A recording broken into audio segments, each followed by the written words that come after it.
Well, good morning, good afternoon, or good evening, wherever you may happen to be in the world. Welcome to IAG Live. And as you can see from the background, I am in Las Vegas, Nevada, in the United States of America. A little bit of a reflection on the window, the curtains there, but you can see Encore and Wynn behind, and there's Venetian.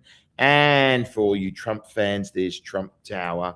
At Las Vegas, some of you, or Trump International, I think they call it here in Las Vegas. So yes, I'm in Las Vegas for about another 25 hours. And after that, I will be flying to San Francisco and then on to Manila. So I've been in the US for quite a while. And we didn't have IAG Live last Friday because it was Good Friday. So we're having it today, and we've got quite a few stories to bring you.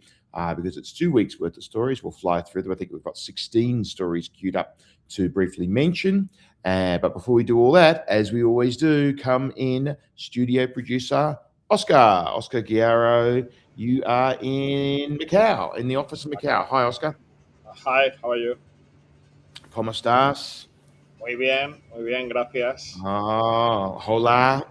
Hola. That's all I got. That's all I got for you, Oscar. That's all I got. You'll have to give me some more Spanish lessons. Yeah. It's a start. Well, you know, we've got all that. We got gaming coming in Latin America at some stage, or more gaming coming in Latin America. Well, particularly Brazil, but of course that's Portuguese, not Spanish. Yes. How's the office? Is it all eagerly awaiting my return? I'll be back there very soon. I've been gone for a very long time, taking advantage of the quiet Q1 and doing all the international stuff. How's everything in the office?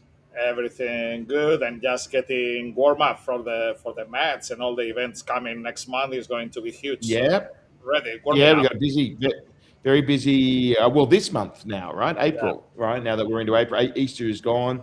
We've got, of course, as Oscar refers to, we've got MAD on Tuesday next week in Manila at LaVie, and then exactly 1 week later on Tuesday the 21st. Let me get that date right. We have MAD at Aurora in Altira, so that'll be a lot of fun too. So that's great. All right, Oscar, thanks for that. And let's bring in our managing editor, Ben Blaschke. Come on in, Ben. Hey, Andrew. Ben with the fishes, and there goes Oscar. He's off. So Ben with the fishes, as always. How's Sydney? Yeah, as you know, I'm here in my home. I guess call it my home studio, Andrew. Studio. Oh, taxation deduction. Exactly right. Taxation. So, yes. Look, it's a pretty warm day in Sydney today, 33 degrees. So wow. Now looking forward to, as you say, flying to Manila on Sunday as well. All right, you'll be up there in Manila, so we'll all be there. It'll be fun. I think it's going to be a big crowd in LaVie. I think we've got a really big turnout. A lot of people are interested in seeing the new LaVie integrated resort, which of course is in Malate, about, I don't know, with good traffic, about 15-minute drive, I guess, north of Entertainment City. So that'll be great to see, what they've done there. Yeah. I mean, home of New Coast. We've written about them quite a lot, obviously, over the past, couple of years, really, but certainly very recently there's been a lot of movement, a bit of a change of ownership control in process at the moment. But as you say, I think I'm like everybody else that's heading along. I'm really keen to see the changes that have happened there and what the place looks like now. Well, me too. I haven't been there for about, I guess might be a year since I've been there. So I know they've got that quite nice restaurant upstairs, but I know what they have done since I've been there is redevelop all that grand lobby area, and they've got those 4 big, massive columns with the screens all on them. And that's we got a sneak peek of some of the testing for MAD that Dorothy's been doing, and looks great. So it's going to be a really good event. So if you're there in Manila, or you're going to be in Manila on April 14, Tuesday of next week, and you haven't got an invitation, you haven't got a ticket for MAD, and you'd like to come, just get in touch with our team, and we'll see what we can do. We may be able to slip you in, although I think it's pretty crowded in there. Yeah. So as the sun goes down here in Las Vegas, I think I can. Yeah, there's the sun going down. I might have to change the lighting a little bit here, but we'll see how we go.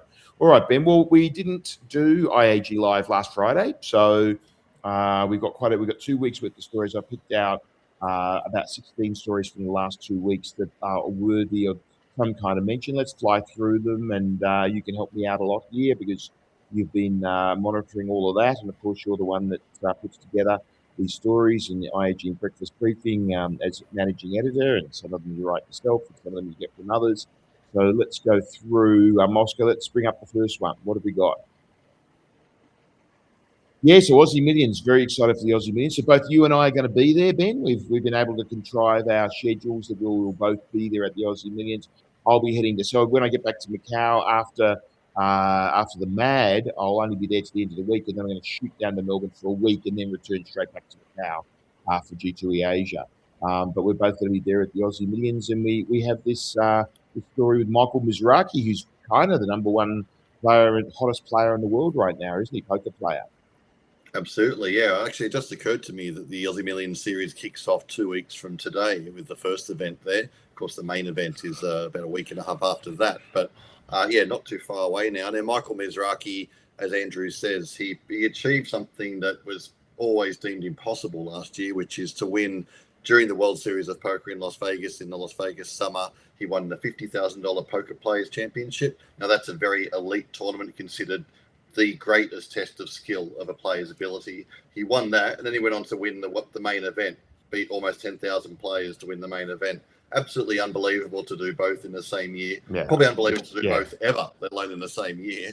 And of course, he was inducted into the Poker Hall of Fame immediately afterwards as well. So Michael Mizrachi is the hottest player in the world at the moment, and he's coming to Melbourne for the Aussie Millions. I had a bit of a chat to him a couple of weeks ago, and he outlined all his next list of goals and the things he wants to achieve, which is pretty ambitious, but who would say he couldn't do it? Look, I mean, he's got to be on a high, and he's certainly got to go out and buy some lottery tickets, because you've got to be incredibly lucky to do that. But you've also got to be very skillful. If you don't have the skill, there's no chance that somebody, doesn't matter how much luck you've got, if you don't have the skill to work your way through 10,000 players for the main event and work through. Do you know what the field was for the Players Championship? Yeah, that was 200 for sure. A few hundred players around. I think it was in the 200s. I did look at that quite recently. Yeah. I think he got about 1.3 million for winning that one, but he got 10 million for winning the main event. So pretty successful summer for him.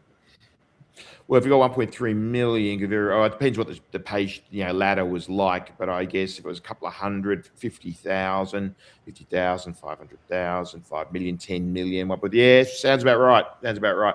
Maybe a bit more than a couple of hundred. So, maybe a bit less actually. If that would be 15% for the first prize. But they do tend to do quite flat payout schedules these days, don't they? In poker, you often get around 12.5% now for the winner. A little bit flatter, and technically the World Series, they've adopted a flatter schedule, a flatter payout structure, so that more people get paid, basically. Fair enough. Well, it'll be great to see Michael Mizrachi down there, and fantastic to see Crown doing the Aussie Millions after a 6-year sabbatical. No Aussie Millions, one of the world's most beloved poker tournaments, and we've both altered our schedules to be down there, so it'd be great for the whole team down there. Of course, Harold Sikmarklis, good friend of IAG's, was in Macau for 20 years was Harold there, and also the Dan there at the poker room, Daniel running the poker room. I think it's going to be very exciting. And for those of you that know the poker room of old, downstairs in the old sort of converted car park, it's not going to be there. It's in a better location. It's upstairs on the sort of the first floor, as in the floor above the ground floor. I've been showing that location. It's a nice big location, a little smoking area outside on the balcony, I think, from memory. I think it's going to be great. So, yeah, we're really looking forward to that. When do you get there, Ben? 2nd of May, I land. I think I might be leaving Macau on the 3rd of May, getting in on the morning of the 4th of May. So, yeah, we'll see you down there. All right, next one, Oscar. What's next? Yeah, I thought this was quite a good one. You did, Ben, just Pansy there in the shot and talking about, MGM getting an all-time daily high of 111,000 visitors in a single day. And I think you've got the average in the story there too, don't you, Ben, somewhere? I can't remember what the average number was. Yeah, I think I did this. Is it 58,000 in the first row there? I think it's in the first line there. That's right. 58,000 guests. Yeah, that's 58,000 guests per day. Look, fantastic for MGM, and we've talked at quite some length about the story of MGM and Macau and what a great job they've been doing post-COVID, putting a lot of effort in during COVID and planning and executing well after COVID. So, good numbers for MGM. I think we'll leave it at that and move on to the next one. Yeah, you could talk about this one, Ben. Lloyd, after a long time with Aristocrat, now departing. A lot of movement around the big guys in Asia at the moment. All, I guess you call, the big two, Aristocrat and Light and Wonder, and then IGT, a bit happening there as well. So, I mean, obviously we know that all the corporate restructuring and the merger and the buyout with IGT very recently, being bought out by Apollo, merging with Every as part of that buyout. Hector Fernandez has come in as the CEO of the new IGT. He was, of course, previously CEO of Aristocrat Gaming globally. And under that remit in Asia, of course, he had Lloyd and Lloyd's team, including Ashley.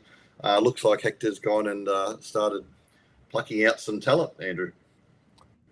Plucking, is that the word that begins with P that we're going to use? We're not going to use another word that begins with P.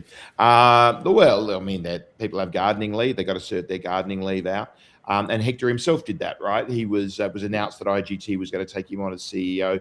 What was it? It was all the days blur into one for me these days, but it was about 9 months before he actually did come on, which I think was January 1 this year, was it?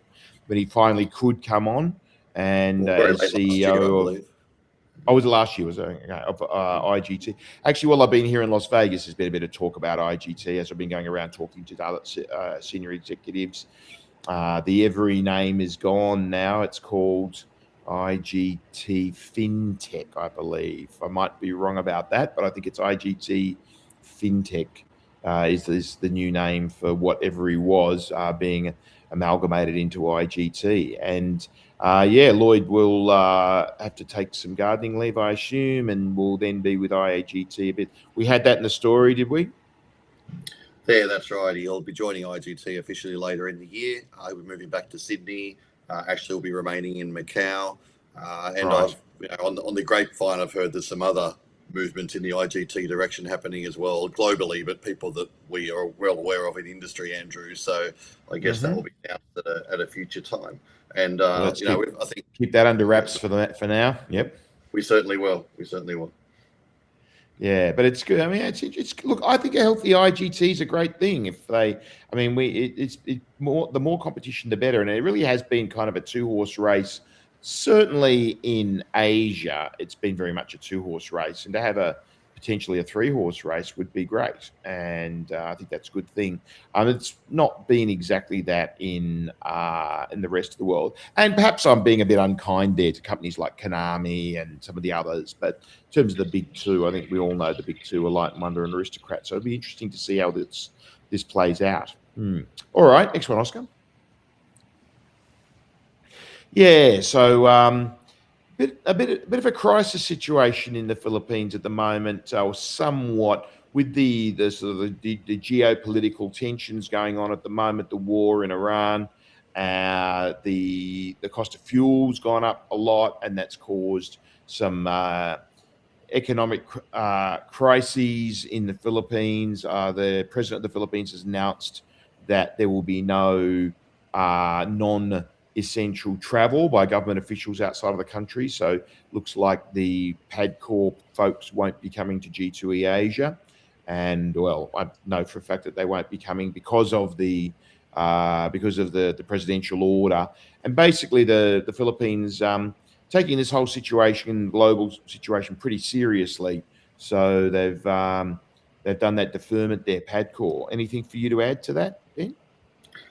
Yeah, look, I won't go too deep into the technicalities of the minimum guaranteed fee. It's quite complex, but essentially it's designed to charge a fee on all online operators, sort of a staggered fee based on what you offer and size of your company. But by putting in a minimum guaranteed fee, it sort of aims to streamline the industry, make sure that nobody is stockpiling a license to sell off in the future, just solving various small issues. So that was due to come in, might have been very soon, if not already, but has been deferred for a couple of months, as you say, due to the current economic crisis. Yeah.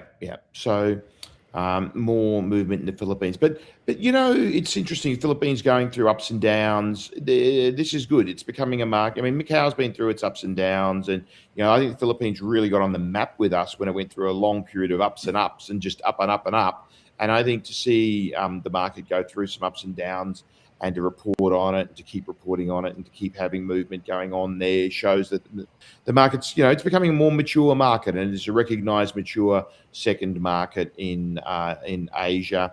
A second tier market, I should say, along with Philippines, along with Singapore and Australia would be the other two second tier markets after Macau. Okay, all right, Oscar, what's next?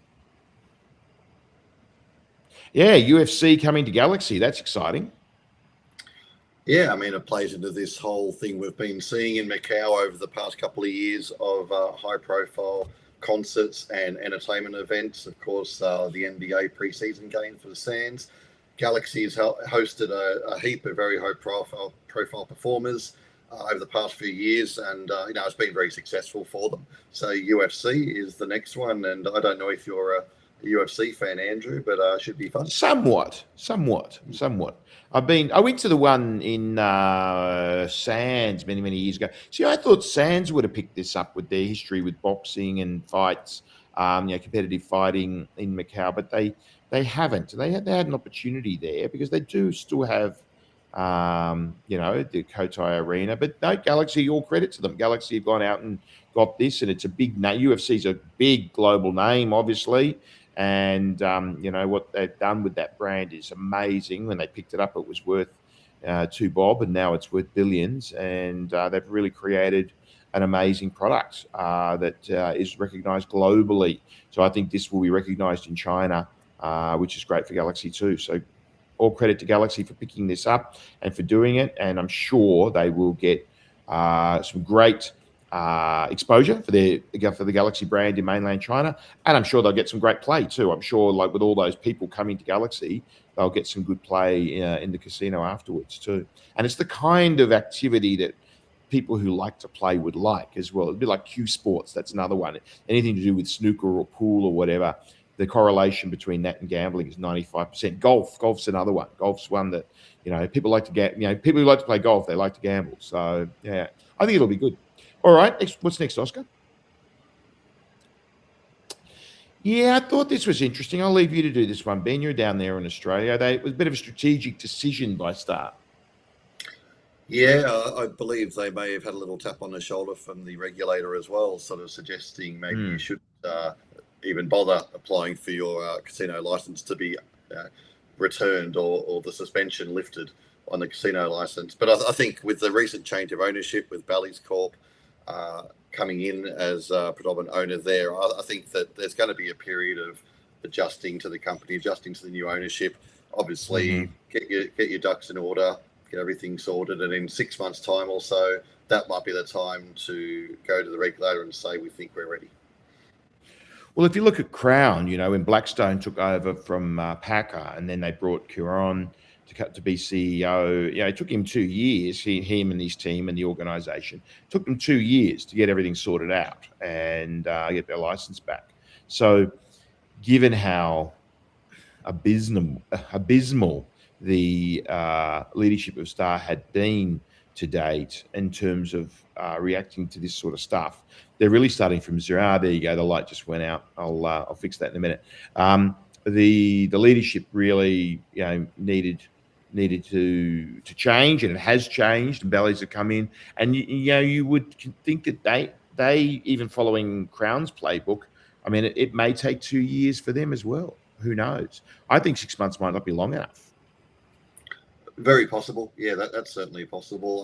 What I'm hearing from internally at Star is that Bally's and obviously Bruce Matheson Jr. coming in as CEO as well are really very matter of fact, very to the point. They know what they've got to do. They're getting on with the job. They're not messing around like some previous management teams at Star have done in recent years. They're just they understand what needs to be done. They're not wasting any time. Some of that can be brutal. We've seen quite a few layoffs recently, but they warned that was going to have to happen. But they are getting on with the job. And from what I hear, they basically went to the regulator and said, no problem. We won't worry about this casino license suspension right now. We'll just do what we need to do. Let's talk about it soon. Well, I mean, hopefully they've been watching IAG and our commentary over the years on it all, and they've been listening to others as well, and they've been watching what Crown did.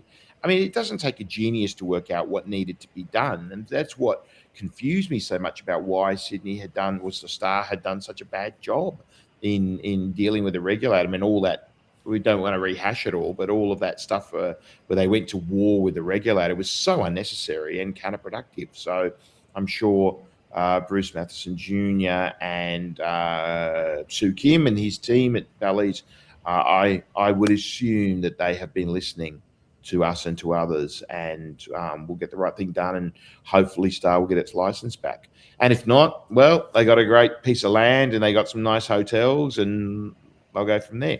All right, next one. Yes, Japan again. So they launched the RFP process. What can you tell us about this one, Ben?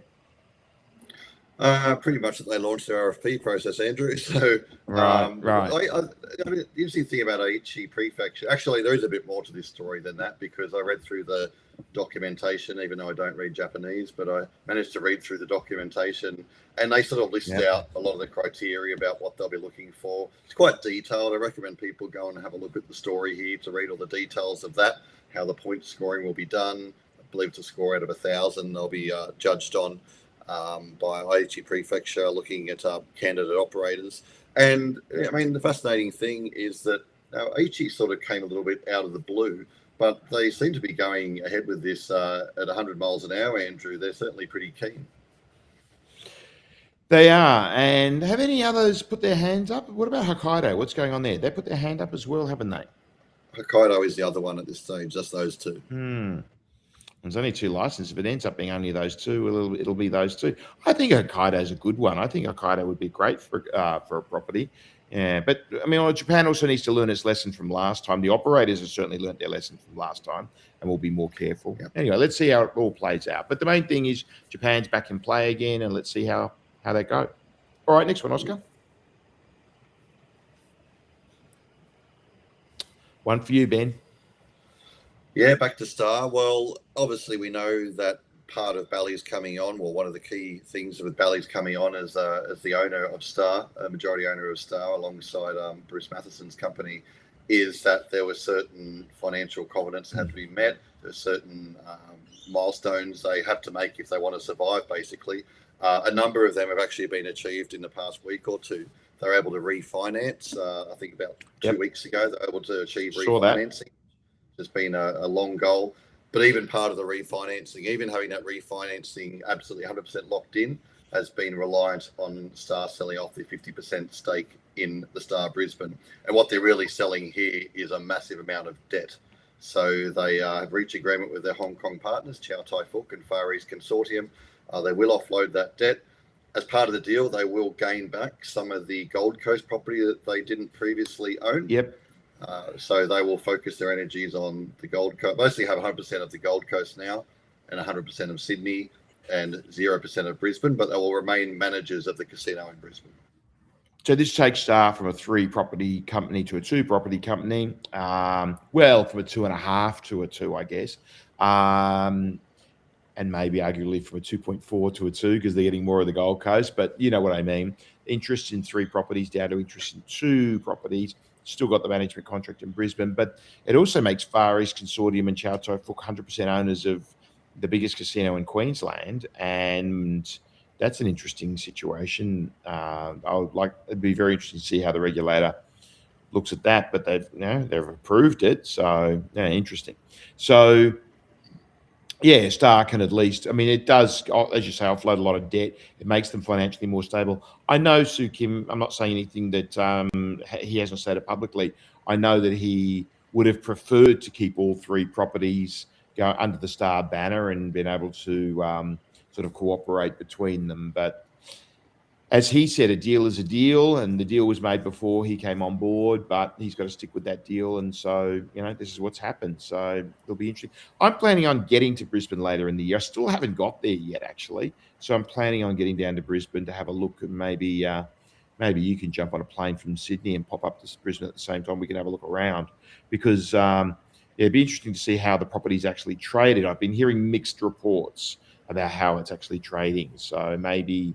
And the mixed are probably a little bit more on the negative than the positive, that they're not getting that much action, and they've spent a ferocious amount of money developing the place. So, let's see how it all plays out. All right, next one, Oscar. What have we got next?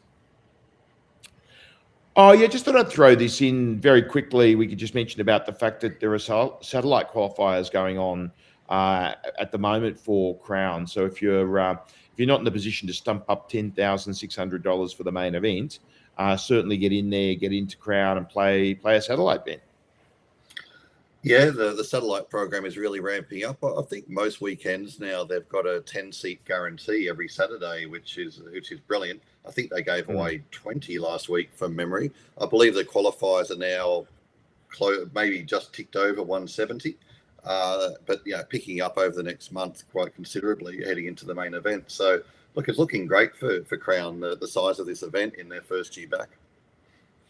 Yeah, I mean, we had a bit of a guess. We set the line at 550 about a month and a half ago. I think maybe I'd be taking the overs on that. It could be 600, maybe it could be 700. Let's see. It'd be very interesting to see how many they get for the main event. So if it was, let's say it was 600, what's that? 10,000 times 600, 10,000, 100,000, a million, 6 million, first prize. 600, maybe 750, $750,000 or something. I mean, I think they might load up first prize to try and get it to $1 million, mightn't they? Let's see what they do. Yeah, they might try and do that. But it looks like the first prize is going to be best part of $1 million Australian dollars. So, yeah, it's going to be a great event. All right, next one. Yeah, so we have a new head of the GRA. Yeah, Hoong Wee Teck, former police commissioner, was announced on, I think he started on the 1st of April. So, of course, the GRA was the merging of a couple of regulatory authorities previously. The CRA originally was the Casino Regulatory Authority. So, yeah, just a changing of the guard. Of course, we've spoken many times, Andrew, that Singapore is widely considered to be the gold standard, both from an operational and a regulatory viewpoint. So I'm sure looking forward to that continuing. This gentleman looks like an upstanding pillar of the community, doesn't he? He'll sort you out if you get your compliance out of shape.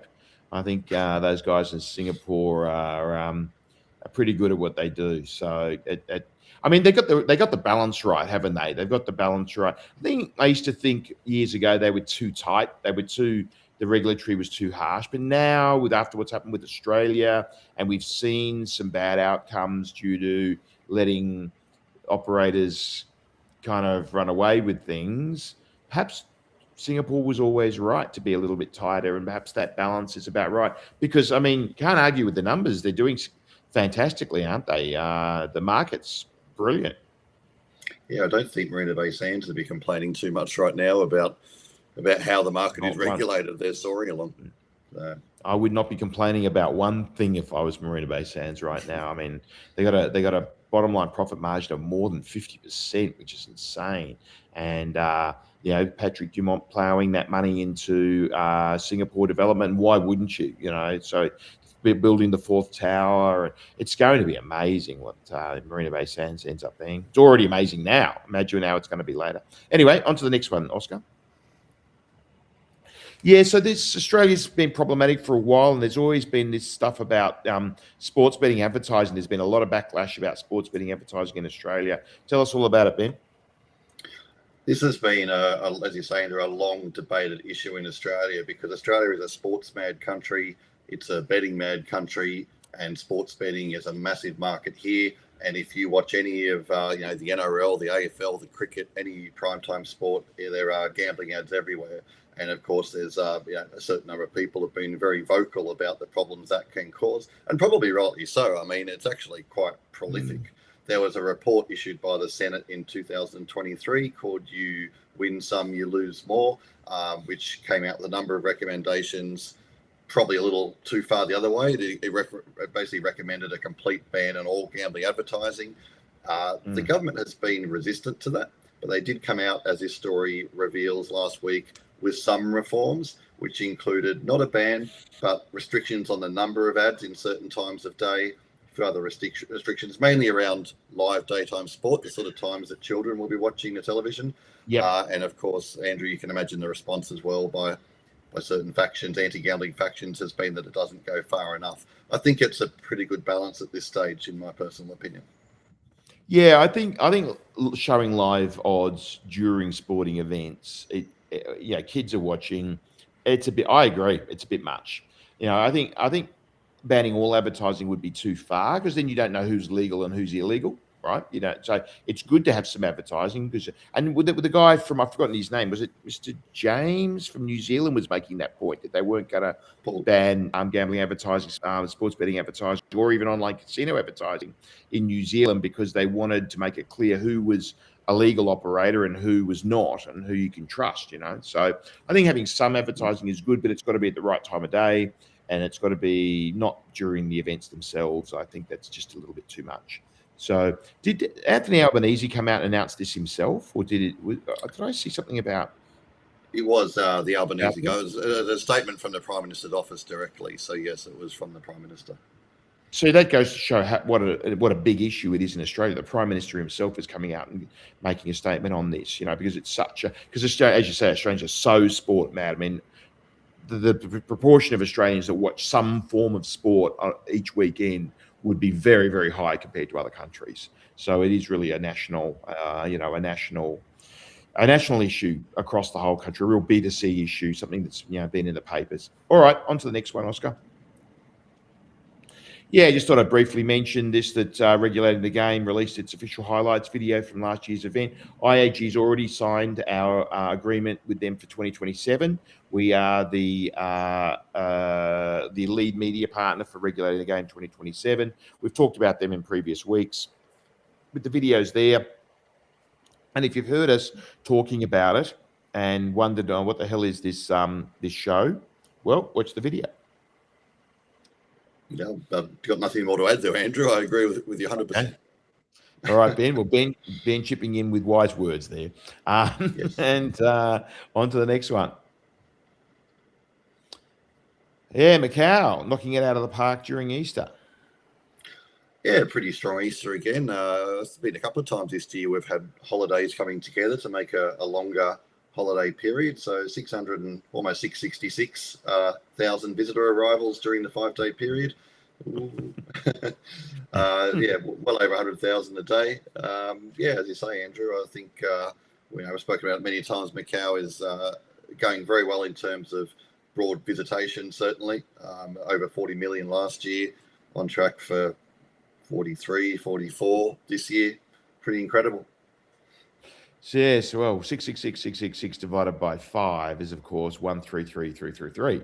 So 133,000 a day, roughly. Not bad. Well done, Macau. So, good action in Macau, and it's mass. It's mass market and premium mass, and that's what we want in Macau. So that's what the government wants. And the government, the GGR is going up, but it's going up through bona fide, genuine play, through mass. And the government seems to be okay with that. So both the Macau and the Chinese government. So that's good news for Macau. All right, next one. What do you got for us, Oscar? Oh, yeah. So this is interesting. So actually, while I've been here in Vegas, I'll talk a bit about this one. So while I've been here in Vegas, it's been a bit of a topic of conversation, because obviously in the US, and it's the US that's involved in the war in Iran, and plus a lot of people are interested in the wind property at Ras Al Khaimah, and people have been saying, I've got a job at UAE, but I'm not going right now. I'll go when all this calms down. So, and if you look, I think some people don't realize, if you look on a map, if you actually pull in fact, maybe Oscar, you can even do it, pull up Google Maps. And if you were to type in Ras Al Khaimah into Google Maps, some people might be quite surprised at how damn close it is to Iran. It is right over the Strait of Hormuz. So type in, even just type in Dubai is fine, Oscar. Well, yeah, you head over there. There you go. Zoom in, zoom in, zoom in. So that Strait of Hormuz is just directly above.